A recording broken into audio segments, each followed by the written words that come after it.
每年的10月31号是万圣节。关于万圣节的由来有许多版本，最普遍的认为那是源自于基督诞生前的古西欧国家的德鲁伊特族人。在11月1号的新年前夜，戴着各种怪异面具，拎着刻好的萝卜灯，游走于村落间，以作为一种秋收的庆典。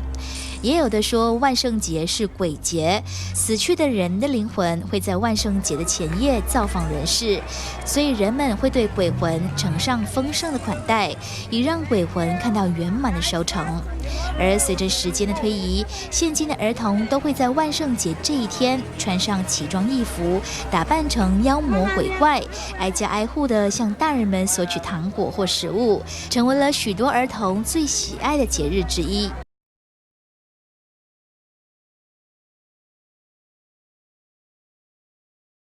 2016年10月29号，华灯初上，文东克切拉休产林的草场上张灯结彩，摆出一个又一个的游戏摊位，让空旷的草场顿时蜕变成一个热闹的娱乐场。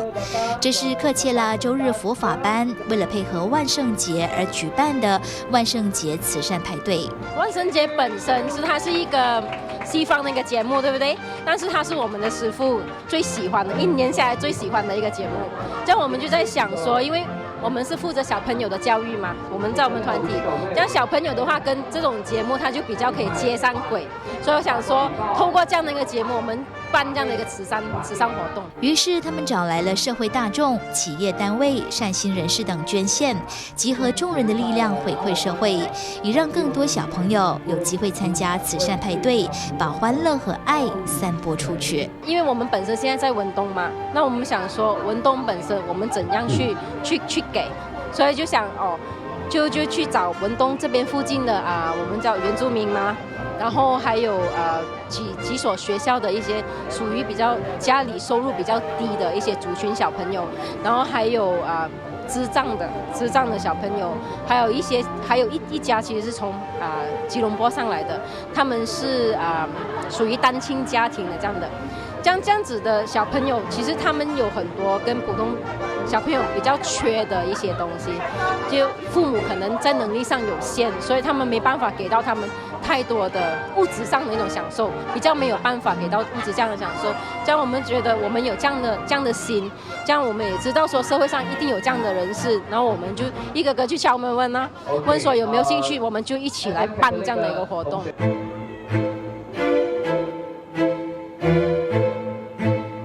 这一次在众志成城、万众一心的力量下，他们共筹获3万多令吉，并将所筹到的款项回馈给社会弱势群体。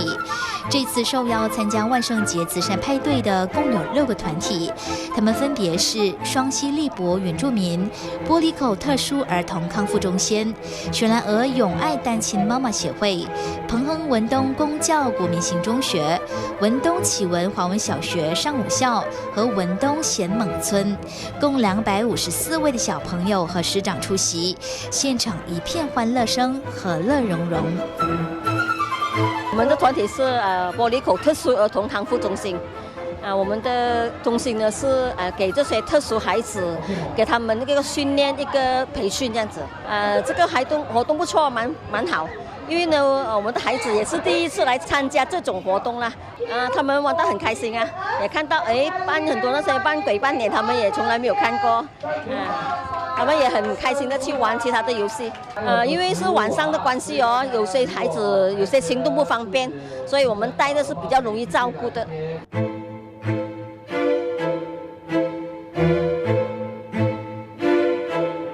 游乐场是小朋友的最爱，当晚的游乐设施多元化，有电影播放区、鬼屋、滑梯游戏、服装比赛、兑换礼品和化妆摊位等等，让小朋友玩得不亦乐乎。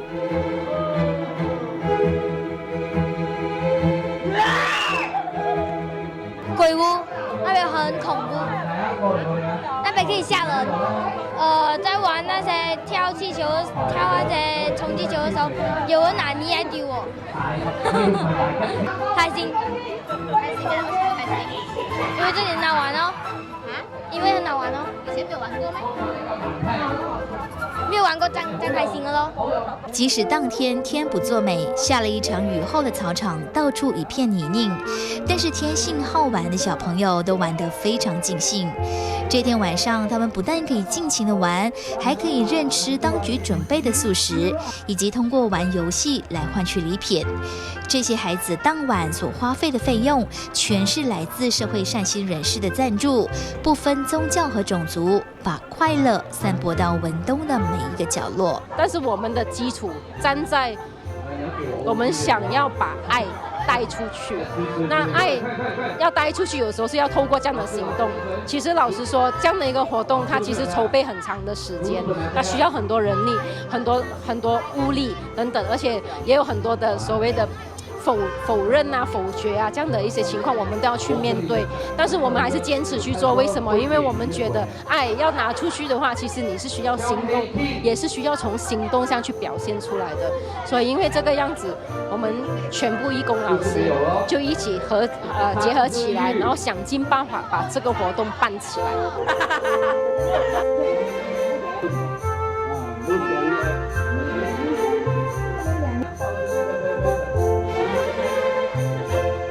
万圣节慈善派对除了动员所有来自克切拉周日佛法班的义工参与，也获得了文东居民的热烈支持。他们自动请缨，负责主食的部分。统统一般都是义务的啦，还有义工这样啦，这些也是说缘分啦，我们呢是我们做这个面啊、摘菜啊、煮咯。洗呀、切呀，都是我们自己做的这4样东西。因为一个朋友嘛，他介绍我们来这里做义工的，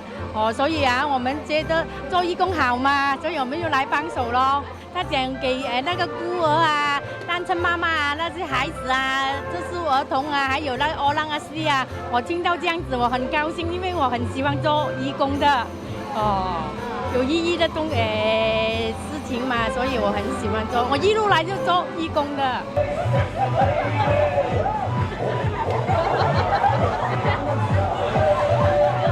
为慈善付出，回馈社会，可以不费吹灰之力，也可以诚心诚意的以劳力贡献。透过集合各方的努力，散播爱的种子，共同完成大愿，世界会更美好。